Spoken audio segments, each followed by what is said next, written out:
I dag har jeg igen besøg af Erik S. Christensen, som her i lokalområdet er kendt for sin historiske begavelse og fortælleevne. Han er historiker, journalist, forfatter og foredragsholder og er bosat i Frederikshavn. I dag skal vi fordybe os i Ellinggård, og alle, der har kørt af Mariendalsvej i Elling, har i mange år kunne se, at den 800 år gamle herregård synker sammen mere og mere. De opmærksomme har nok også lagt mærke til, at der er blevet ryddet op omkring gården, og enkelte har sikkert hørt om, at gården er blevet solgt til foreningen Danmarks Kulturarv, som forsøger at redde den. Et stort korps af mennesker med tilknytning til området har sat sig for at give bevaringen af Ellinggård en ordentlig skalle. Der bliver ryddet op både ude og inde, og arkitekter har været der og fundet masser af interessante historiske bygningsdetaljer fra et langt liv som herregård. Der er dukket spændende træer og planter op i den dengang så smukke have, og så kommer der mange mennesker forbi for at se, hvordan det går med genopbygningen. Hvorfor er det så vigtigt at bevare Ellinggård, og hvad betydning har gården for områdets historie?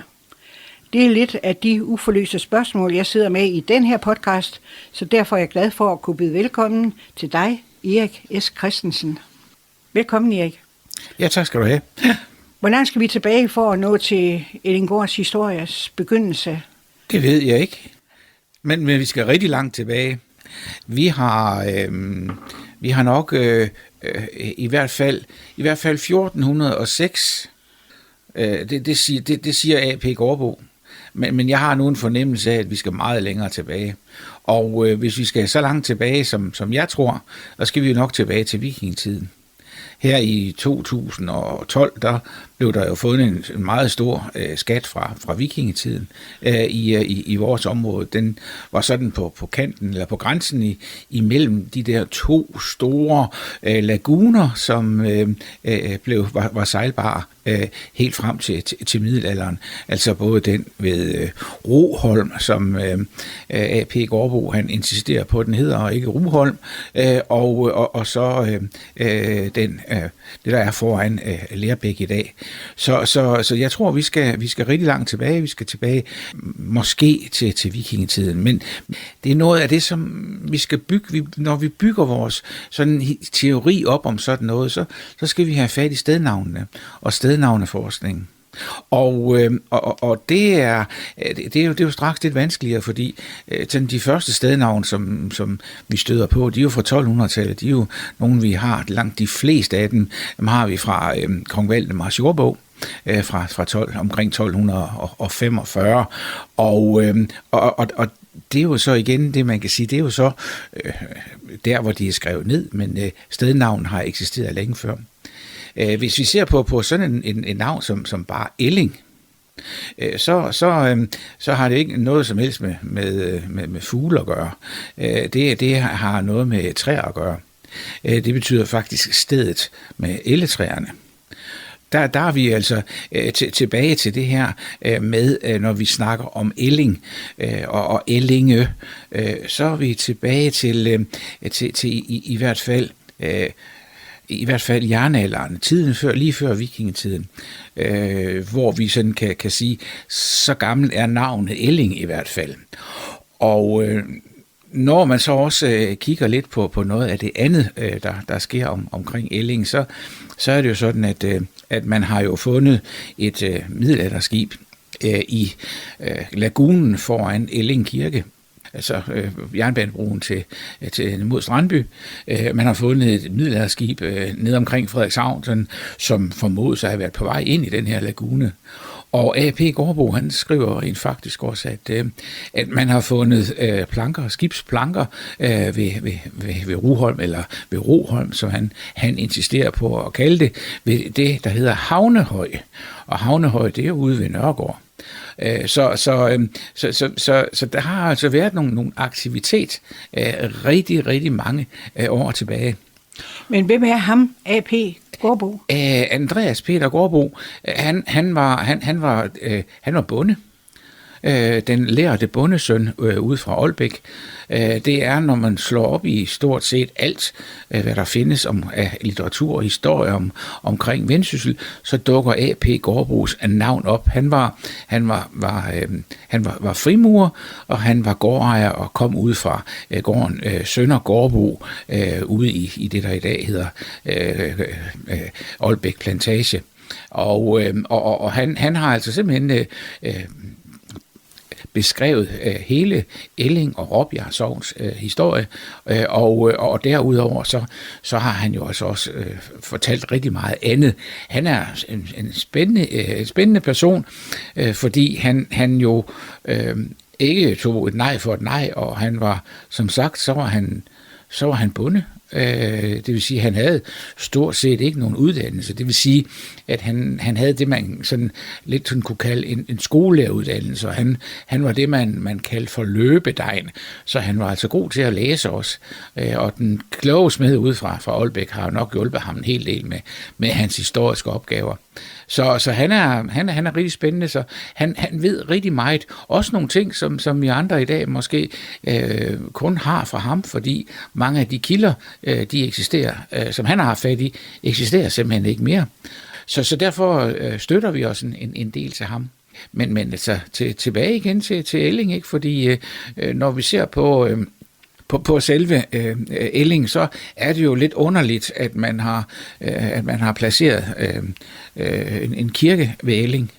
Det er jo i udkanten af Elling Sogn, altså lige på grænsen ned imod Flade Sogn. Så det er ikke noget befolkningsmæssigt tyngdepunkt. Det befolkningsmæssige tyngdepunkt i Elling Sogn har ligget omkring Klitten, altså op ved Kravskov Hede, og så senere udflytter byen, den der hedder Jerup, som jo også er et trænavn, altså efter en. Det er også derfor, vi har alle de her egekrat i vores område. Men det er lidt mærkeligt, fordi den her kirke, den lander altså af en eller anden årsag, så lander den altså langt væk fra befolkningsflertallet, og så må de jo så gå til kirke, indtil de får deres egen kirke en gang i 1800-tallet. Og der er der en lille historie også, som også A.P. Gårdbrug han fortæller, og det er, at der oprindeligt skulle have været et gudehov i Elling. Det vil sige et gudehus for guderne, før kristendommen kom til. Og han snakker om, at det her gudehus, det har måske ligget omkring gården Håber. Og Håber, det dissekerer man til at være Hovbær. Så der har vi jo det der gudehov-navn igen. Og der lå der jo så den anden af de store, oprindelige gamle herregårde i Elling Sogn, det var Kravskov. Og herremanden siges der, herremanden på Kravskov og herremanden på Ellingård, de kæmpede om, hvem der egentlig skulle have kirken, fordi det var jo herremændene, som betalte for de her kirker. Og der ser det ud som om, at herremanden på Ellingård jo så har haft de fleste penge. Og det giver jo ikke stille af sig, fordi sagnet siger, at for de her to, de så kunne blive enige, så tog man og bandt to væddere sammen op ved yderheden, op ved sognegrænsen til Tolne, og så slap man dem løs, og der hvor de så stod og græssede om morgenen efter, det var der, man så skulle placere kirken. Og det siger man så, det var der, hvor Elling Kirke den ligger.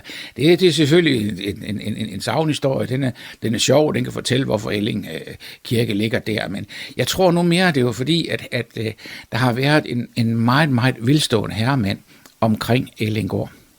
Og når vi går tilbage til i historien, så kan vi jo i hvert fald se, at frem til omkring den store kulturrevolution i Danmark, det er reformationen, så var der en slægt, som var dominerende på Ellingård, og det var Gyldenstjernerne. Det var Gyldenstjernerne til Ågård, op ved Fjerritslev. Og de har simpelthen ejet den her Ellinggård, muligvis helt tilbage til 1200-tallet, fordi vi ved, at kirken den er opført i begyndelsen af 1200-tallet. Eller det ved vi ikke, men det regner vi med, fordi de andre kirker, som er bygget på samme tidspunkt, sådan inden for en 100 år. Det er Bindslev Kirke i 1190, og så frem til Flade Kirke i 1267 er den dendrokronologisk dateret til. Så det er i den periode, at de her kirker de er bygget. Og det sjove er, at der ligger en lang række kirker sådan på tværs af Vendsyssel, som er stort set ens med lisener, altså sådan nogle rundbuer på nordsiden af koret. Og de er ens i alle kirkerne helt op til Mårup Kirke på vestkysten. Der er nok heller ikke nogen tvivl om, at hvor inspirationen kommer fra, fordi det der med, at kirkerne, de er jo ikke bygget af kvadersten, men de er bygget af teglsten. Så der skal vi også lige frem til i hvert fald sådan slutningen af 1100-tallet, før teglsten bliver almindelig i Danmark. Og så kan vi jo se, at i Brinken op ved Ellingeå, vest for Ellinggård, der har man gravet tegl.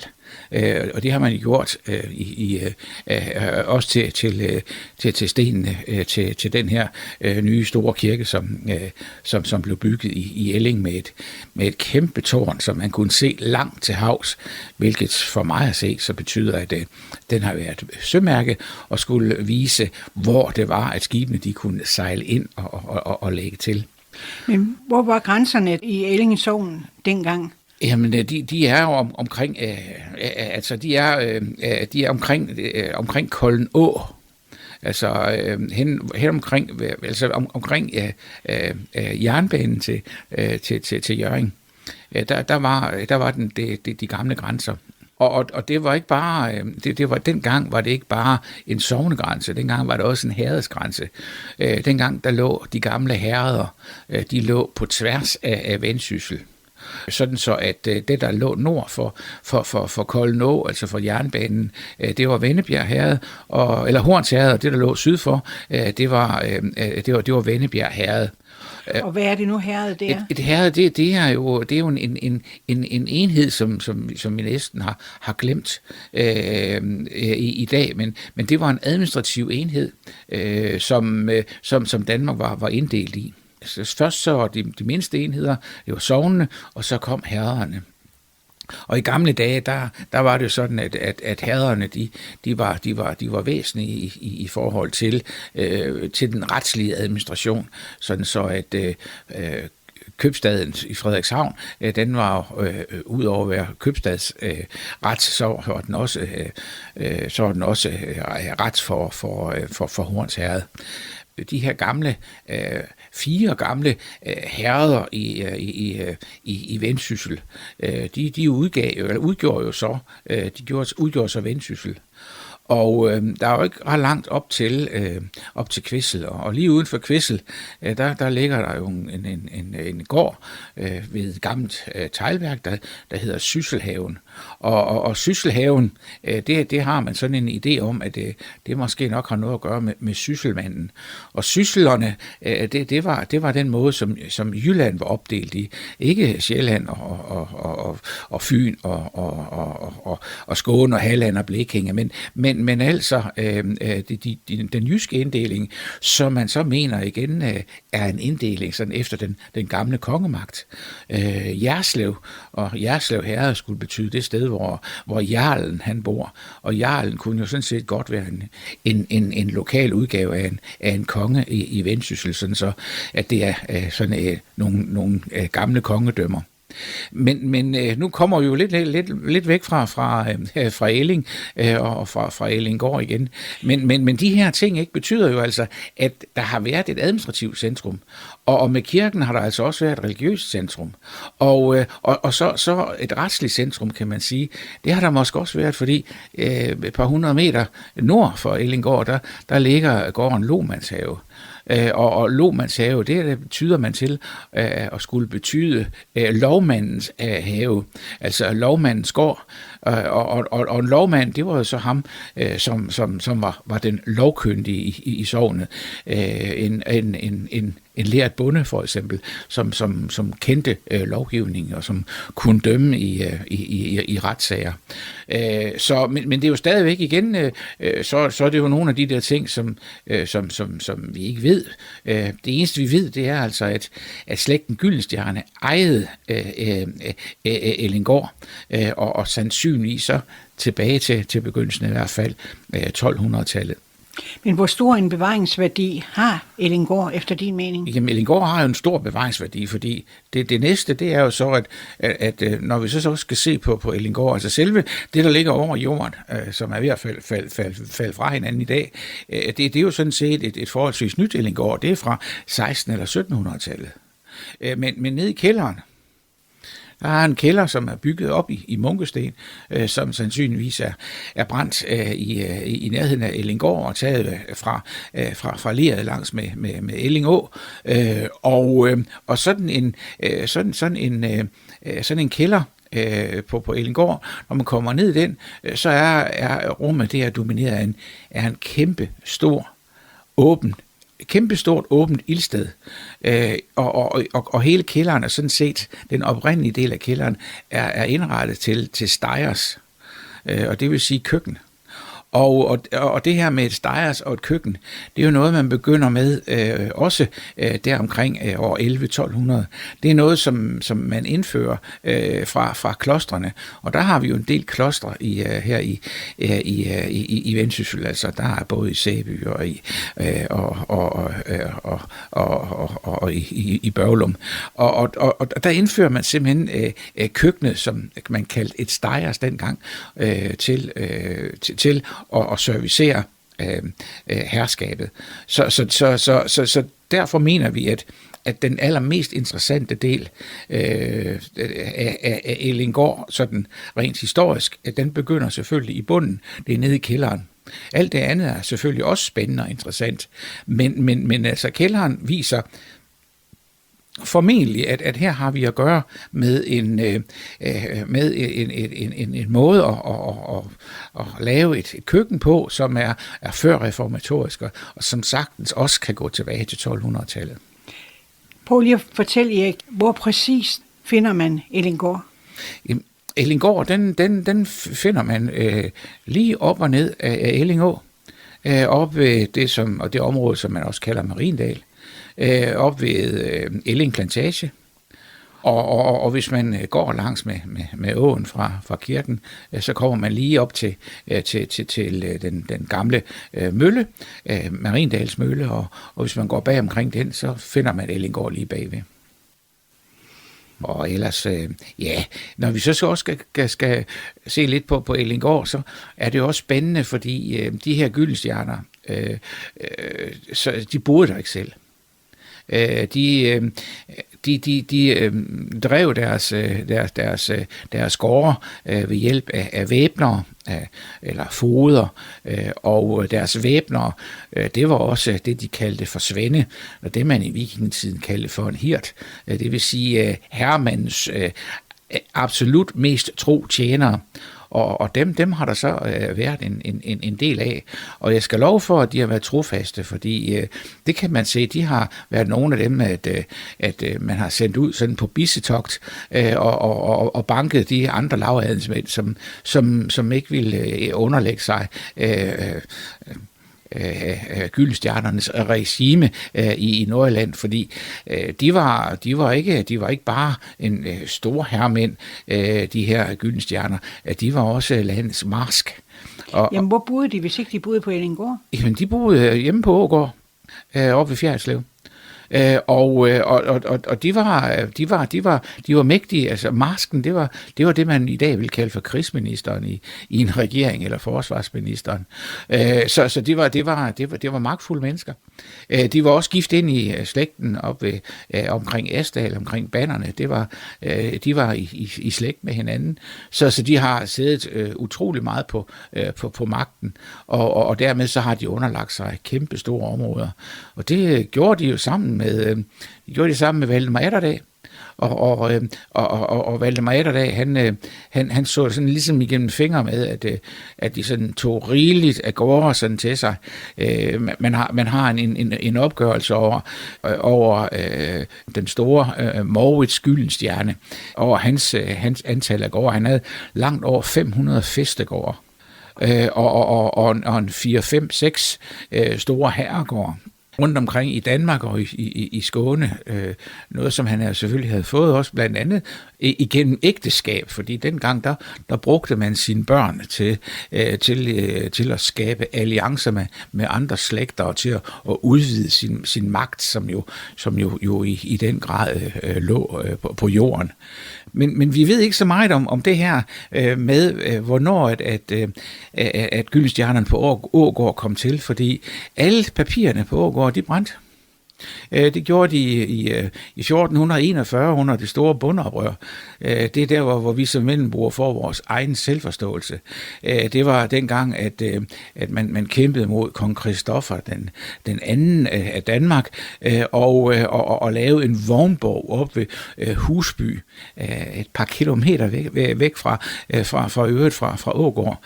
Og der stod ikke mindre end 2 store slag omkring, hvem der nu skulle have magten i Vendsyssel. Og man må sige ikke, at vendelboerne, de startede sådan ret hårdt. De startede med sådan at brænde Asdal af, og så brændte de øvrigt også Ågård af, og det var jo ikke sådan så godt, fordi der var jo alle de her ejendomspapirer. Så derfor ved vi ikke noget om, hvornår at Ellinggård er kommet under Gyldenstiernerne til Ågård.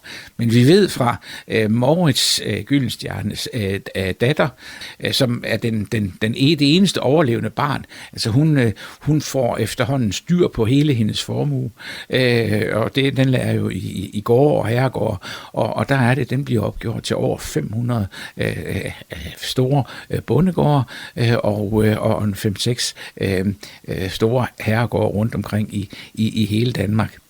Men de her væbnere, som altså hjælper Gyldenstiernerne med og ligesom at holde justits, de får så de her små herregårde rundt omkring i Vendsyssel og i Han Herred og i Himmerland. Der får de her små herregårde som len. Det vil sige, at når de får det som len, så får de lov til at arve, altså deres familie får lov til at arve lenet. Og lenet, det er jo det tyske ord, at låne. Så de låner altså jorden mod, at de så betaler en fast afgift til ejeren, altså til Ågård. Og det gør man også på Ellinggård. Hvor stor den afgift har været, det ved vi så ikke helt. Men det har været meget, fordi det var sådan stort set hele den sydlige del af Elling Sogn, at der lå under Ellinggård. Også Lerbæk. Det har været et stort område, som man har kunnet tjene penge på. Og de her lensmænd, som man havde indsat, de skulle så betale den der faste årlige afgift. Og hvad de så ellers kunne få banket ud af bønderne, det var sådan til deres eget forbrug. Så det var bare med at skrue bissen på, og så tjene så mange penge som overhovedet muligt. Jamen, var det eneste, de levede af, eller dyrkede de også jorden? De har jo ikke selv dyrket jorden. De var jo krigere.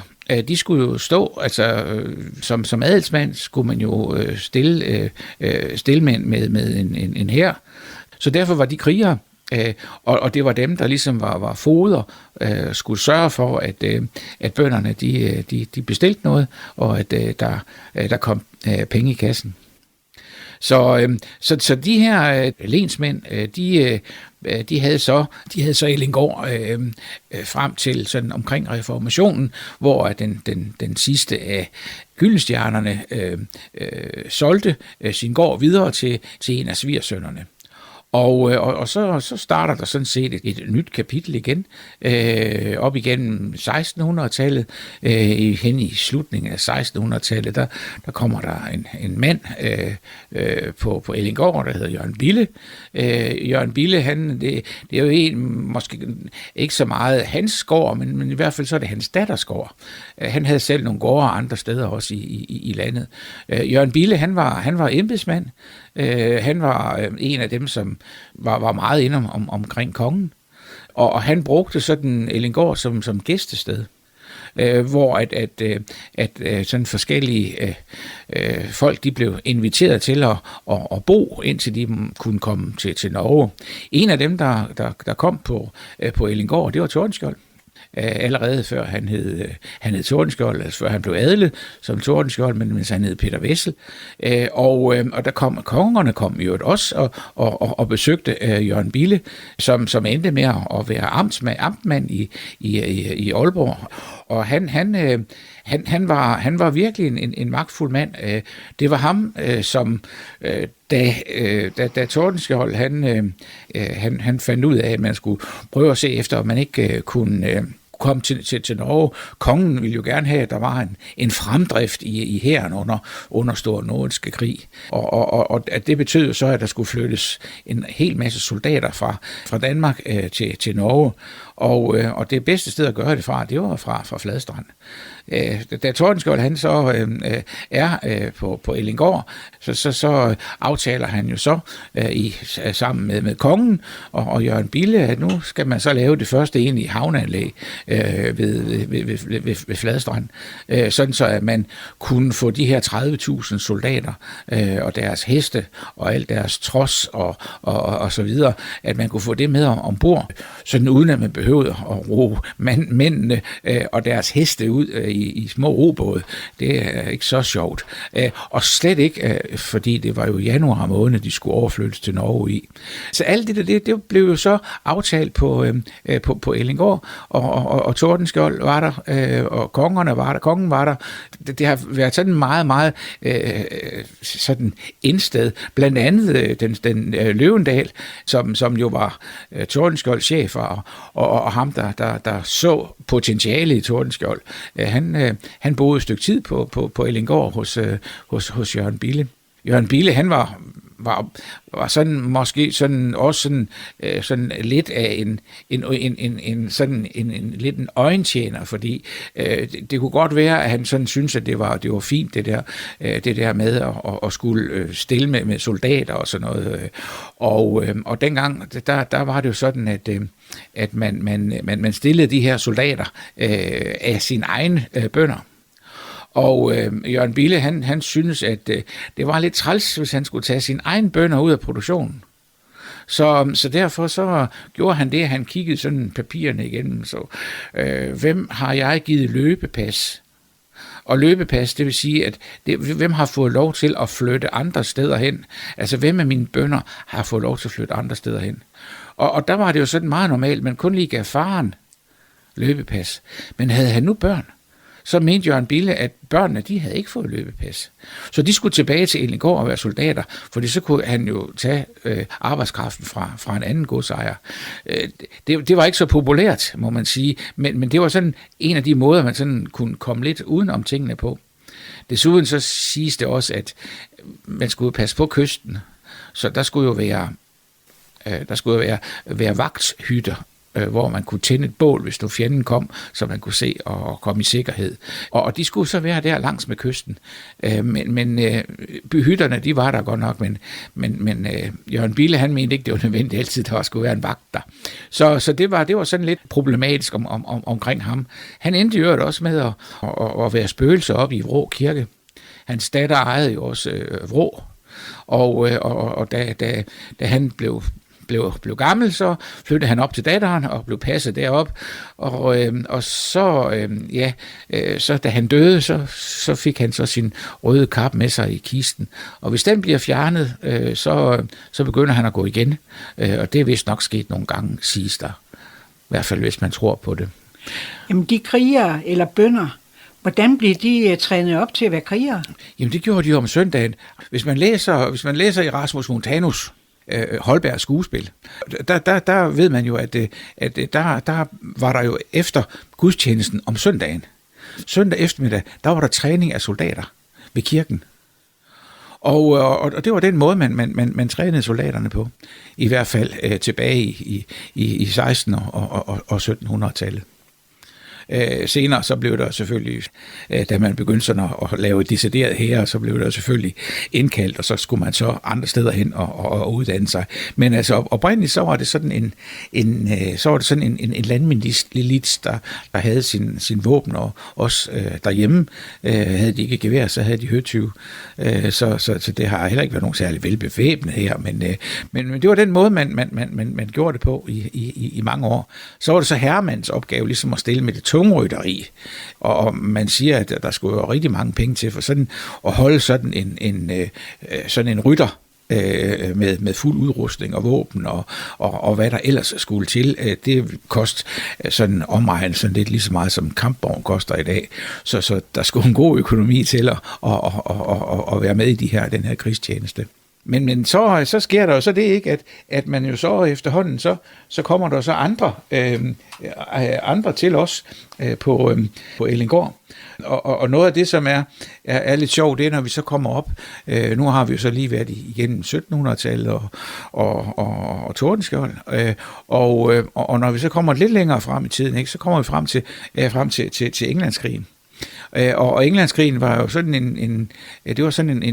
en underlig krig, hvor at Frederikshavn også var et af de væsentlige steder, eller Fladstrand, som det hed dengang, var et af de væsentlige steder, og dermed så var der jo selvfølgelig mange sådan forskellige mennesker omkring vores herregård. Og det sjove er det er, at vores herregård heroppe, de bestod, deres ejere, de var stort set alle sammen søfolk, altså kommandører. Dengang hed det ikke kommandør, der hed det major til søs, eller oberst til søs. Og hvis man ser på Knivholt, så var også Arnfeldt, han var oberst til søs, og så var der også admiral Rodesten som til Længsholm, og der var også Niels Juel ude på Sæbygård.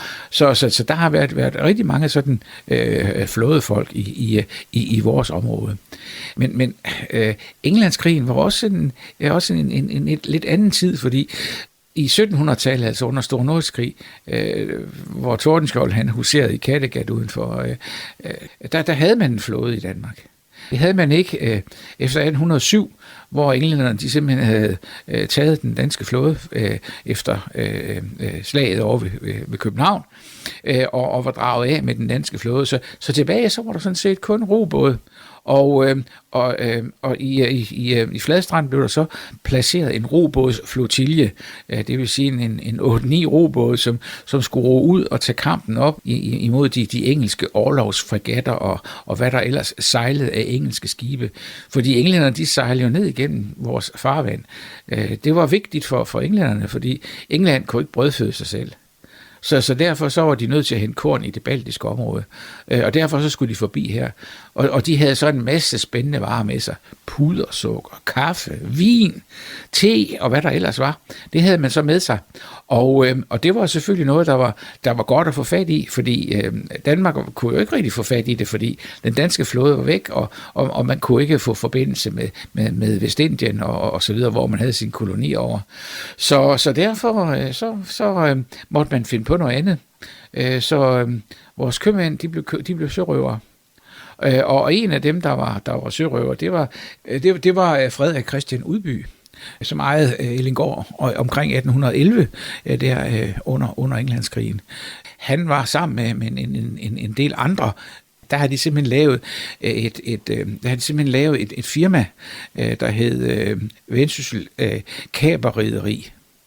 Og det var flere købmænd fra Hjørring, fra Frederikshavn og fra Sæby, fra Skagen, fra Hjørring, fra Åbybro og så videre, som så i fællesskab udrustede flere skibe, som så tog ud og røvede de her engelske kuffadiskibe, som man kaldte handelsskibene dengang. Og det var sådan lidt ligesom sådan på ulvemanier, man gjorde det. Man kiggede sådan, hvem er nu der er langsomst af de her skibe? Så sejlede man ud, og så kredsede man det langsomste skib ind, og så tog man det med til land. Så sendte man det til land, og så prisedømte man det, fordi de var jo kapere, de var jo ikke sørøvere. Og kapere, det betød jo, at man var sørøver, men med kongelig tilladelse. Man havde fået et kaperbrev af kongen.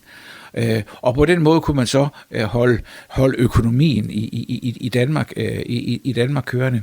Og en af dem der gjorde det var altså så Udby, som jo på det tidspunkt så ejede Ellinggaard. Så de var ikke forbrydere? Nej, de var altså afgjort ikke forbrydere, fordi altså man skulle i retten. Og så skulle man have dømt sit skib, så det skib, man havde hugget ud til søs, det skulle man have dømt som en god prise ved en prisedomstol, altså altså inden for det almindelige søretslige system. Og hvis det var sådan, at det blev dømt som en god prise, så kunne man sælge varerne og tjene penge på det. Hvis ikke det blev dømt som god pris, så måtte man løslade skib igen og lade det sejle. Men sådan var betingelserne. Så det var offentlig sørøveri. Men hvad med besætningen? Jamen, de blev bare sendt hjem igen. Altså, vi har jo et eksempel op fra Skagen, hvor et skib strander, fordi man har slukket fyret. Så kunne de jo ikke finde vej. Men der ved man, at den her besætning, den bliver eskorteret fra Skagen til Fladstrand, til Sæby og til Aalborg og videre til København, hvor de så bliver afhørt, og så bliver de sendt til Sverige, hvorfra de så tager hjem igen. Så de blev bare sendt hjem. Så det gjorde man med besætningen. Altså, ikke noget med at kappe hovedet af dem eller noget, men altså man havde den der sådan lidt gentleman-agtige måde at tænke på tingene på. Men det var noget, der gav godt, og det var noget, de her folk, de tjente rigtig meget på. Problemet, det var jo så bare, at det havde jo en tid. I 1814, der var Danmark på det tabende hold, og vi måtte afstå Norge til Sverige, hvor Norge og Sverige så gik i personalunion med hinanden, og dermed så forsvandt det der lukrative marked fra Danmark, som Norge havde været.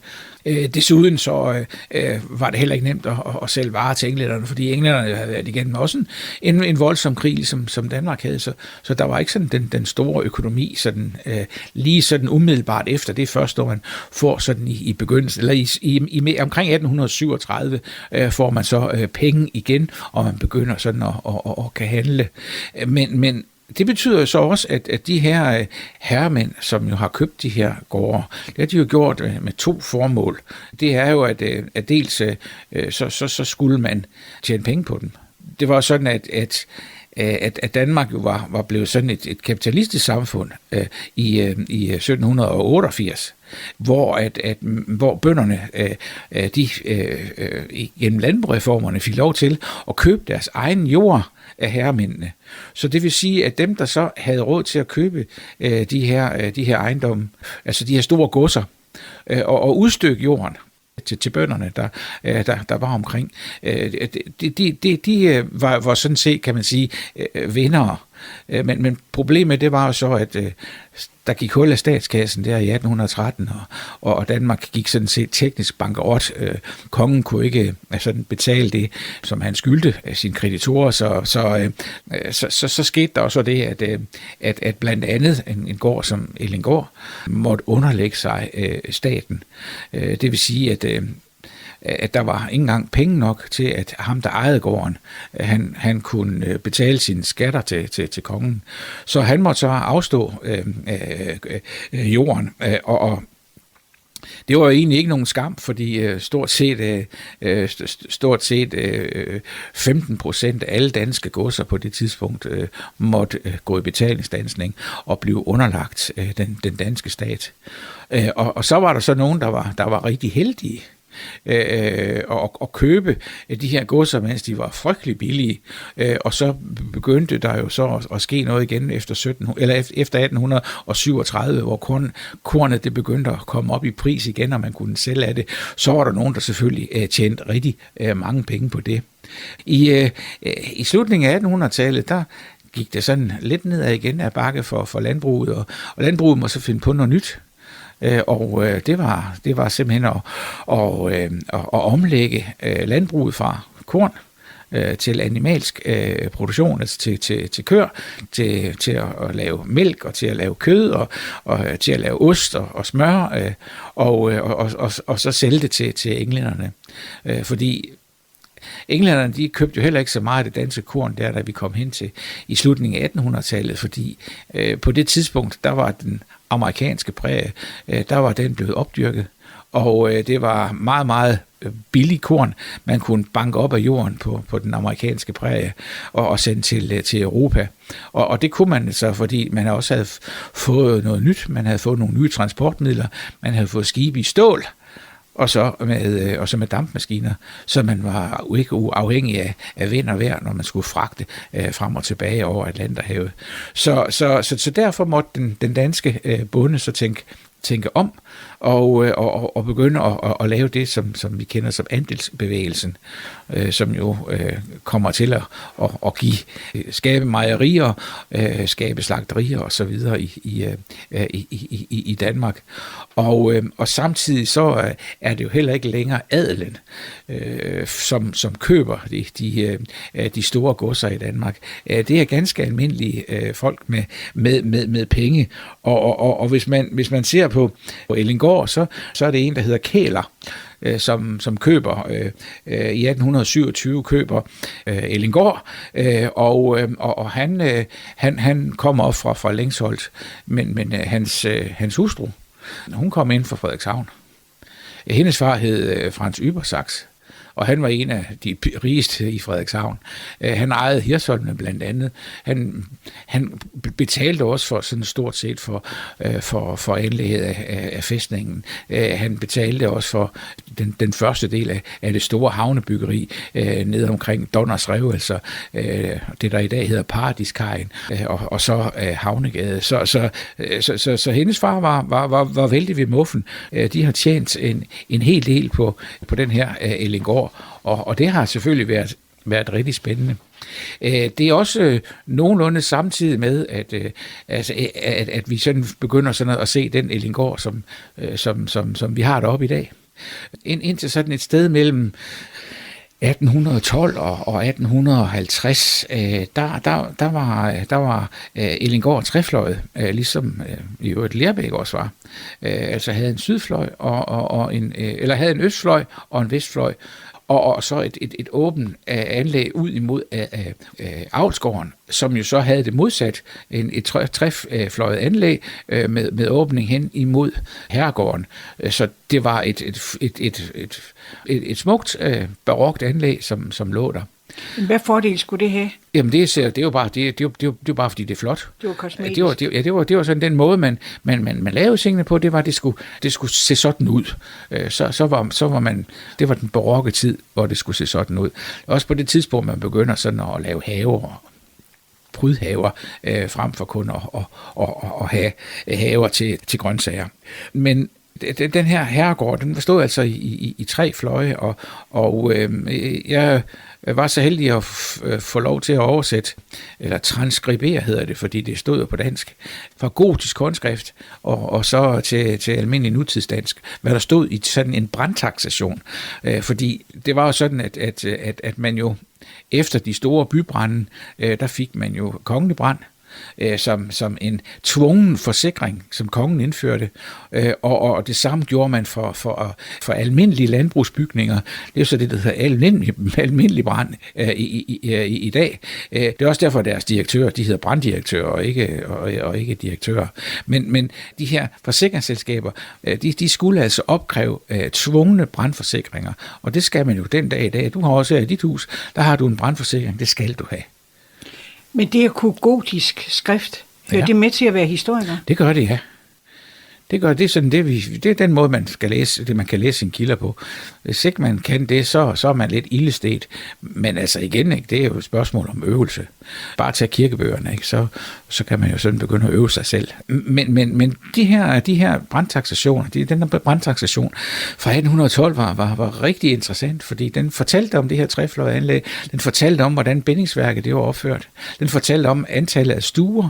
Den fortalte om, at i Vestfløjen, der havde man simpelthen indrettet folkestue, og man havde indrettet køkkenfaciliteter. Det vil sige, at man ikke længere brugte kælderen som stejers, altså som køkken. Det havde man så i Vestfløjen, og i Østfløjen, der havde man så sine sovekamre.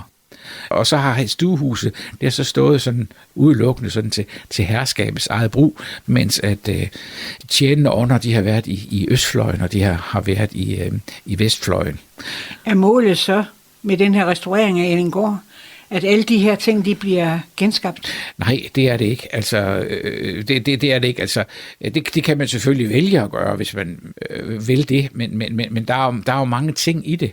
Fordi det der med at skal sætte sådan en gård i stand, altså de arkitekter fra Tegn, som har arbejdet med gården, de har jo fundet utrolig mange spændende ting, som gør, at de jo sådan kan gå baglæns igennem tiderne og se de indvendige bindingsværksvægge, at det er jo nogle af de ældste, hvorimod at væggen mod syd er sat om flere gange, fordi det er jo altid sådan, at det er solen, der er hårdest ved en væg. Det ved man også, hvis det er sådan, at man har et malet udhæng på et hus, så er det altid den sydvendte gavl, der står og skriger gore i. Men det som man har gjort derfor for de her arkitekter, så det er simpelthen at dissekere ejendommen fuldstændigt og finde ud af, hvorfor nogle vinduer er oprindelige, og hvorfor nogle er ikke. Og skal vi så tilbage til de oprindelige? Alle de der ting, de er ikke afgjort endnu. Men der er simpelthen så mange ting. Der er også bare det, ikke, at oprindeligt så var der stråtag på Ellinggård, på både de sidefløjene og på hovedhuset. I dag der er der maskinstrøgen tegl. Det er sandsynligvis noget, der er kommet på omkring 1920, 30, måske 35. Før den tid, der har der været enten været spåntægt, eller også har det været som oprindeligt på Banderslund, skifer. For det kunne jo godt passe, fordi vi er jo tilbage der, hvor man bygger Ellinggård om til det bindingsværk, som vi kender i dag. Der er vi jo tilbage til Evert Ejler Banners tid. Evert Ejler Banner, det var ham, der blandt andet lavede møllerne, både Østerbroens vandmølle og den Vestre vandmølle, det der i dag hedder Mariendalsmølle, og har muligvis været ham, der har bygget gården om til den bindingsværkskonstruktion, som vi kender i dag. Den renovering, som I nu er i gang med, hvor mange er involveret i bevaringen af Ellinggård? Jamen, det er der jo rigtig mange, der er. Altså, jeg har ikke styr på det, men der er nogle hold, der simpelthen går og arbejder med at sørge for, at haven kommer til at se pæn ud igen. Altså bare vente her til foråret, når haveholdet kommer i gang igen, og får fundet nogle af de gamle planter, som er i kanten af skoven. Vent til de får styr på træerne, som har omkranset gården i mange år, og har stået ligesom sådan et hegn. Dem har der også været en idé med, hvorfor de står, som de står. Der har et hold omkring det. Så har der været oprydningsholdet, og nu arbejder man så med at sørge for, at der så også skal komme nogle folk til at arbejde med tingene indvendigt og udvendigt. Og til det, så kræver det jo selvfølgelig, at man også får nogle flere penge fra forskellige fonde, fordi det er der, hvor det begynder at blive rigtig dyrt. Altså det der med, som det er indtil nu, det har været noget, som man har fået fra Danias underværker til at hjælpe med, som sådan en slags gå i gang undersøgelse af, hvad skal der egentlig ske. Det er så det, man så skal til at beslutte sig for. Og skal man tage det hele på en gang, eller skal man tage det i små etaper? Kan huset holde til, at man tager det hele på en gang, eller kan huset holde til, at man tager det i små etaper i stedet for?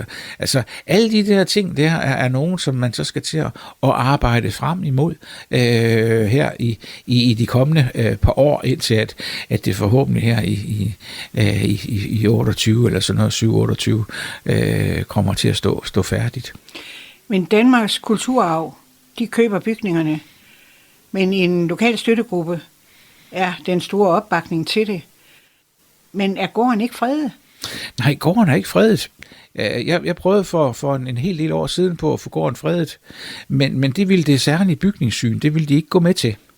På trods af, at Ellinggård dengang stod noget pænere, end den gør i dag, og så er det samtidig det eneste sted på landet, hvor man har det, der hedder dobbelt opstolpe bindingsværk. Det er det der med, man kan se, der er to stolper, to tynde stolper med en sten i midten, frem for at det er store, firkantede egetræsstolper.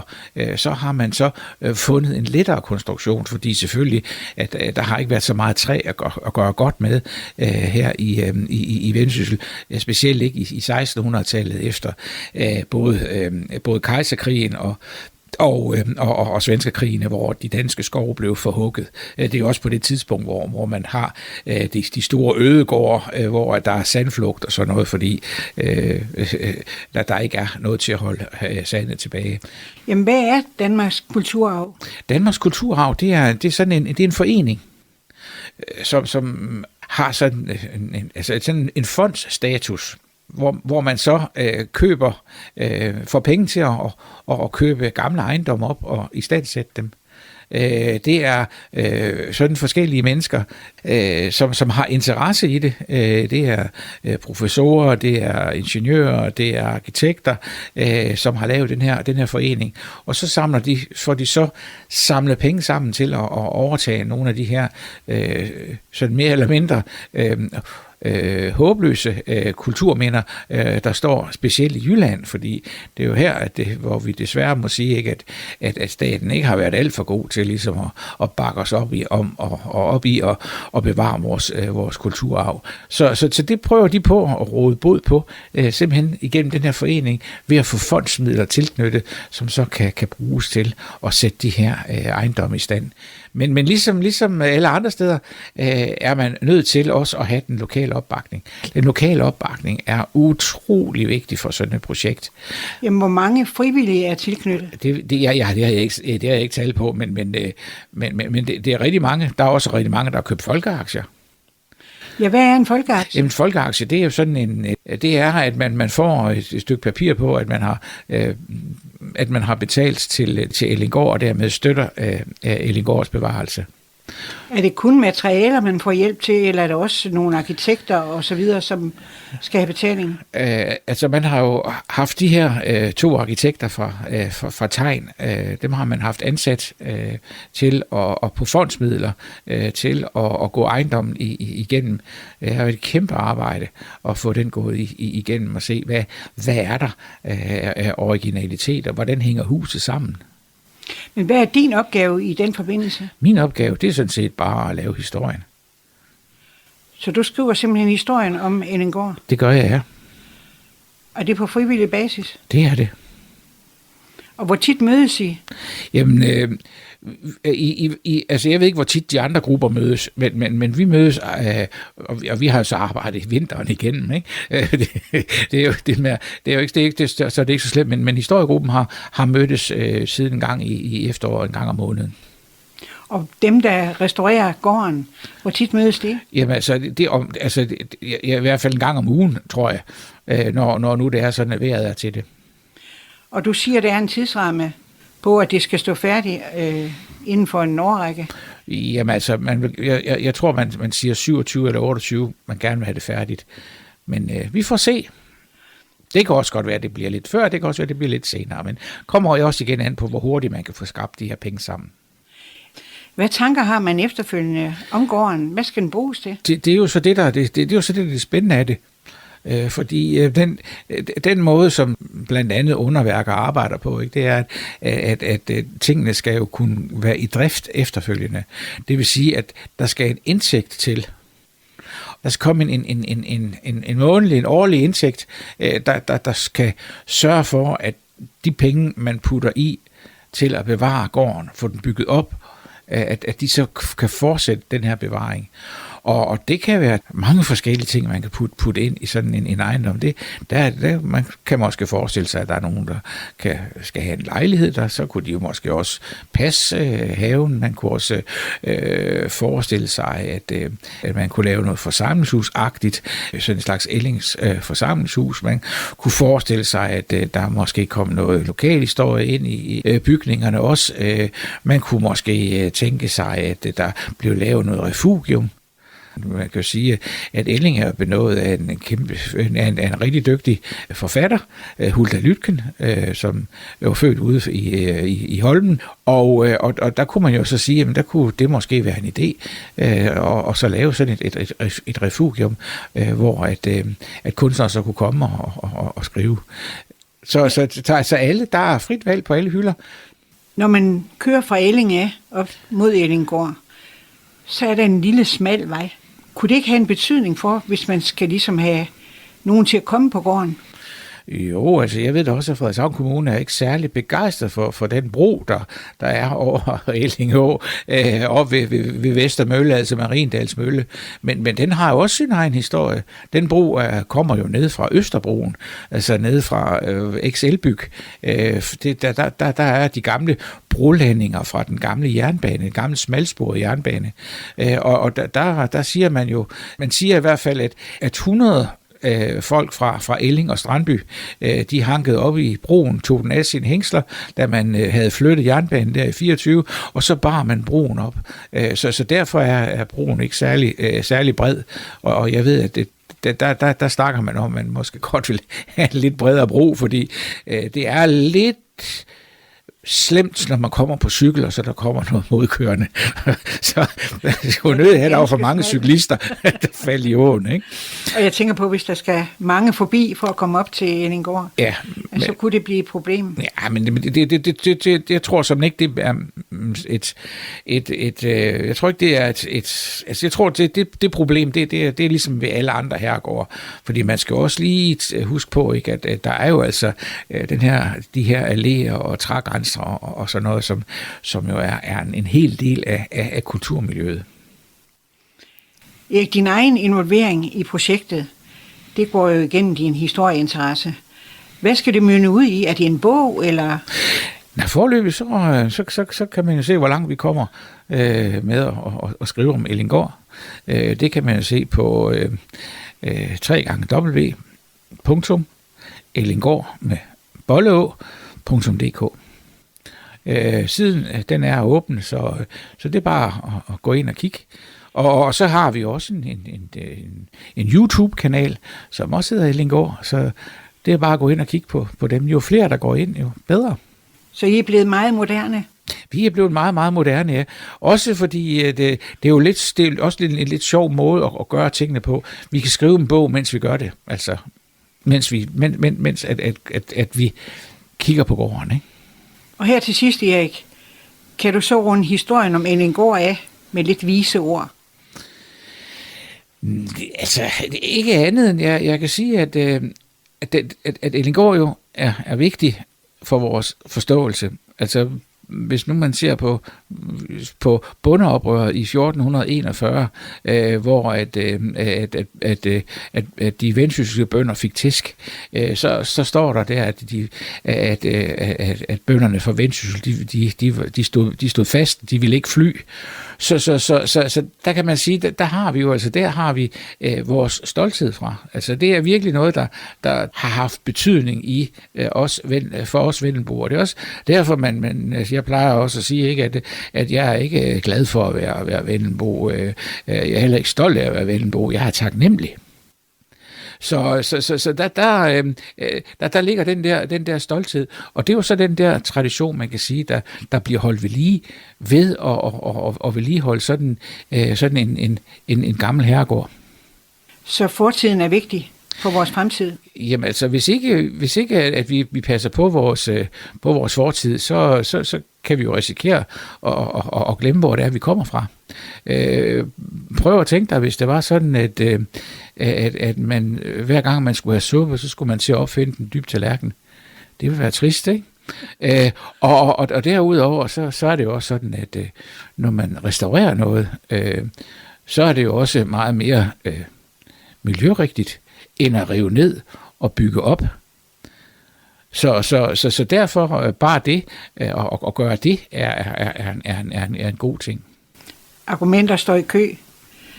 Endnu en gang stor tak til dig, Erik S. Christensen, for dit store arbejde med at fortælle om lokalhistoriske begivenheder og bevaringsvarige bygninger, og ikke mindst historisk kulturarv som Ellinggård. Tak for besøget, og Erik, tak for din historiske time her på denne podcast. Tak fordi du kom. Ja, tak.